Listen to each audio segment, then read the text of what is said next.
Q&A Wednesday, and today we've got a real stinker for you. You'll see what we mean. So this question comes from Rayanne, and Rayanne is from Jackson, Mississippi, and here's what she writes. She says, "Dear Barbara, we're an extremely pet-friendly community. We allow dogs up to 75 pounds and have a fairly low deposit." Very good. "We're experiencing a growing problem, however. No one is picking up the poo." There's the stinker. "I've noticed that it seems to be a trend. Once someone sees that someone else isn't picking up, then they stop too. I've addressed it with the owner of the community, and he's declined putting in the poo stations with the baggies. Any suggestions on how to handle our stinky problem? Thanks so much, Rayanne." Well, Rayanne, first of all, air high five for being a pet-friendly community. At Sprout, we're pet lovers all around. We have actually 12 furry babies between all of us, so we love the pets. And we love the fact that you're setting yourself apart as a pet-friendly community, so very cool.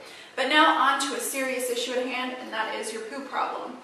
We know you're exactly right. The second you have one delinquent, you know, it starts that way, but all of a sudden you have an army of delinquents, and then you've got an army of poo, and that can really lead to a sticky and stinky situation. So how do we address this? We're going to share 4 simple tips that might help you to really get out of this situation.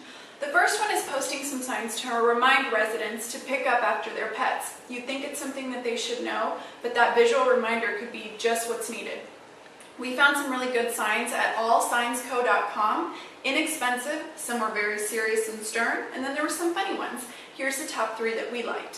"Thanks, but we've already fertilized," or "We love the wags, but please use your bags," and then "The poo fairy doesn't live here." So investing in a few of those might be really helpful. Also, purchasing large quantities of the dog poo bags. Walmart has them for very inexpensive, kind of putting them around in your leasing center or other common areas, hosting a resident event that centers around pets, talking about the issue, and then handing out these baggies can be a nice way to get the ball rolling and start a new trend. Now, the third way, we have to think about it. One of the number 1 reasons that people don't want to pick up after their pet is because they don't want to walk around holding that bag of poo for very long. It's kind of gross when you think about it. So we can help by making sure that there's trash cans for easy disposal all over our community. Again, this will help people to kind of get in that mindset.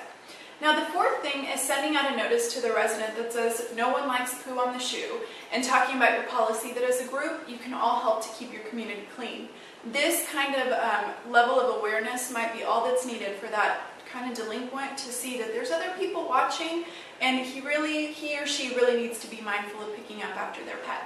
So Rayanne, don't stop being pet friendly. We're super excited about that. But with these 4 simple tricks, you can undo the little mess that's been created. And we're really excited to hear how things work out. Take care and see us next week on Q&A Wednesday.